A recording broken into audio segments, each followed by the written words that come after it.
सूर्य नारायण भगवान को जब जल चढ़ाया जाता है, हाथ सिर से 8 इंच की दूरी पर होना चाहिए। जम के बोलिए, सिर से कितना ऊंचा होना चाहिए? 8 इंच ऊपर अपना हाथ होना चाहिए मस्तक से सूर्य को जल चढ़ाते समय।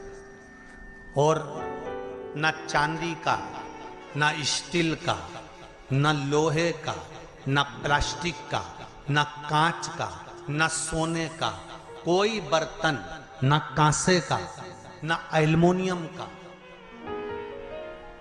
न पीतल का, केवल एक पात्र होना चाहिए, वो है तांबे का। काय का पात्र होना चाहिए? तांबे का पात्र।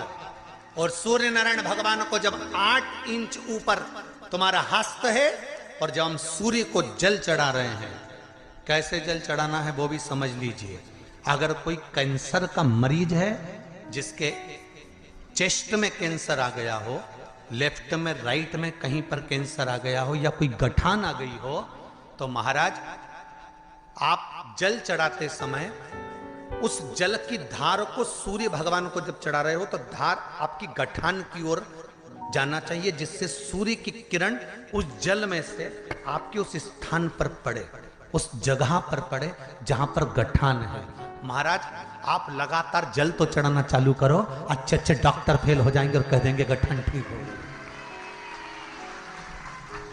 आपका लीवर और किडनी गड़बड़ कर रहा है, आप प्रतिदिन आपका स्वास्थ्य गड़बड़ रहता है, आप प्रतिदिन ये ज्योतिष शास्त्र के अंतर्गत, रत्न शास्त्र के अंतर्गत, ये रत्न शास्त्र, ज्योतिष शास्त्र, रंग शास्त्र जो हमारे यहाँ है, रंगों के हिसाब से ये जितने रत्न होते हैं, माणिक हुआ, सोन, मोती हुआ, नीलम हुआ, मूंगा हुआ, पुखराज हुआ, ये क्यों कहते हैं ये पीला है, ये सफेद है, ये नीला है, ये लाल है, इसको शरीर में क्यों पहनाते हैं? उसका कारण होता है कि जब शरीर में पहनते हैं, सूर्य की किरण उसमें पड़ती है, हमारे शरीर पर वो कलर का इफेक्ट पड़ता है, उस कलर को शरीर पर लगता है, और शरीर पर लगता है तो हमारा शरीर धीरे धीरे, हमारी जो इंद्रियां हैं वो सही होने लगती हैं, काम सही होने लगता है। तो आप कहते हो ना, सब मैं कौन सा नक पहनूं, मैं कौन सा मोती पहनूं, मैं कौन सा पुखराज पहनूं, मैं कौन सा नीलम पहनूं, वो ज्योतिष शास्त्र के अंतर्गत, रत्न शास्त्र के अंतर्गत जितने रत्न हम पहनते हैं, ये केवल उस किरण के लिए ही तो पहनते हैं कि जो सूर्य की किरण मिले, उस किरण का प्रभाव हमारे शरीर पर पड़े।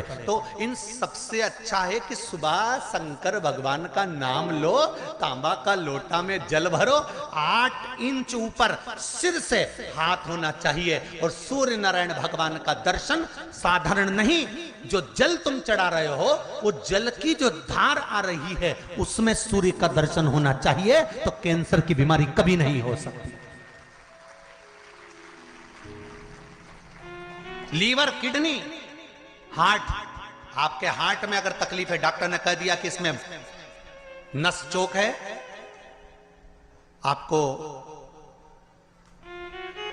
कहीं ना कहीं छल्ला डलेगा, आपको कह दिया इसमें कुछ ना कुछ प्रॉब्लम आ रही है, आप सूर्य को अर्घ देना चालू कर दो, सूर्य को जल चढ़ाना चालू कर दीजिए। आप सूर्य को जल चढ़ाओ, वो जल की जो तरंग आ रही है, वो जल जो निकल कर जा रहा है, उसकी जो किरण आपके हृदय पर, आपकी छाती पर पड़ रही है, नाड़ियों में पड़ रही है, नसों में पड़ रही है, उसका बल देखो तो सही। 1 महीना लगातार चढ़ाओ, तो 15 दिन 20 दिन कर तो देखो।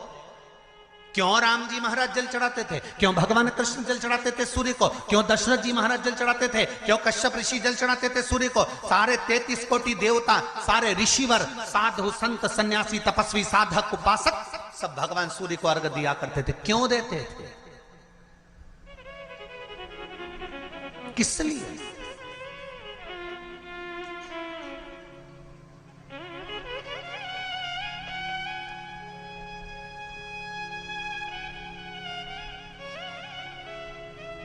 सूर्य नारायण भगवान को जल चढ़ाते समय आपके पंजों की एड़ी ऊंची नहीं होना चाहिए, ध्यान दीजिएगा महाराज।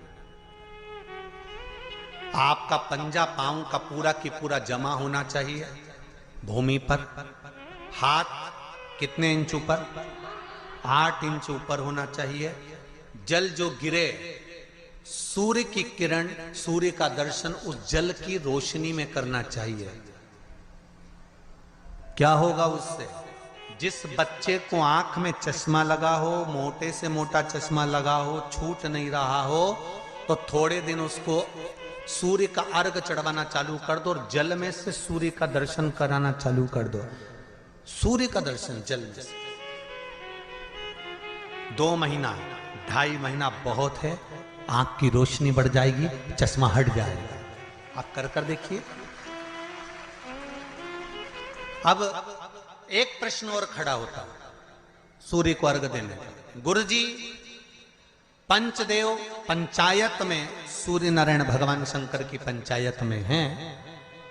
सूर्य नारायण को हम फ्लैट में रहते हैं, हम फ्लैट के अंदर रहते हैं, तो हम फ्लैट में रहते हैं, हमारे यहाँ अगर छज्जा नहीं है, हमारे यहाँ जगह नहीं है, तो हम सूर्य को अर्घ कैसे दें? तो महाराज खिड़की तो होगी, अगर घर में फ्लैट में पानी ढुलेगा और आप लोग नहीं समेट सकते तो एक बाल्टी रख लो, एक पात्र रख लो, पर सूर्य नारायण भगवान को अर्घ देकर रोशनी शरीर पर पड़ना चाहिए। जिंदगी में कभी कोई बड़ी बीमारी नहीं आ सकती। कितने लोग देते हैं सूर्य को अर्घ? जरा हाथ उठाओ। बहुत बढ़िया, बहुत जोरदार। पुरुष लोग भी देते हैं ना, चाहे बच्चे से बच्चा, बच्चों के हाथ में भी एक लोटा पानी पकड़ाओ। घर में छोटे बच्चे हो ना, उनको तांबे का लोटा दो, पानी दो, जा बाहर खड़े हो जा, एक लोटा पानी चढ़ा के। पहले दिन आप स्वयं बच्चे के साथ बाहर खड़ी हो, ओटले पर, घर के बाहर खड़ी हो, छत पे खड़ी हो या घर के बाहर खड़ी हो, और बच्चे से कह लो चढ़ाओ बेटा, देखो ऐसा हाथ 8 इंच ऊपर करिए, तांबे का लोटा लेकर पानी धीरे धीरे डोलना है। जैसे वो स्लो मोशन के सीन नहीं होते नाटक में, ये एकदम धीरे धीरे धीरे, बस नहीं तो मालूम पड़े छोरा छोरी एक साथ उंडेल के अंदर नहीं। जल चढ़ाते समय उस पानी में से सूर्य की किरण पड़ना चाहिए, सूर्य की किरण। एक बात और कहना चाहूंगा, अगर आप लोग स्वीकार करेंगे तो, अगर कहीं आपको लगता हो कि बच्चा पढ़ने में कमजोर है, विद्या में कमजोर है, रिजल्ट अच्छा नहीं आ रहा, पढ़ने में कमजोर है, वो पढ़े अपनी जगह पढ़े, वो कार्य करे अपनी जगह करे, मेहनत करे अपनी जगह करे। बच्चों को कह दो कि कुछ समय के लिए सूर्य को अर्घ देना चालू कर। सूर्य की किरण जहां पर ब्राह्मण या हिंदू धर्म का व्यक्ति मस्तक पर तिलक लगाता है, भुकुटियों के बीच में उस सूर्य की किरण इस भुकुटी के बीच पड़ना चाहिए, परंतु पानी कम से कम ना करते हुए स्लो मोशन में धीरे धीरे गिरना चाहिए, एकदम धीरे धीरे। तो यहां एक रेखा सूर्य की किरण से पड़ती है,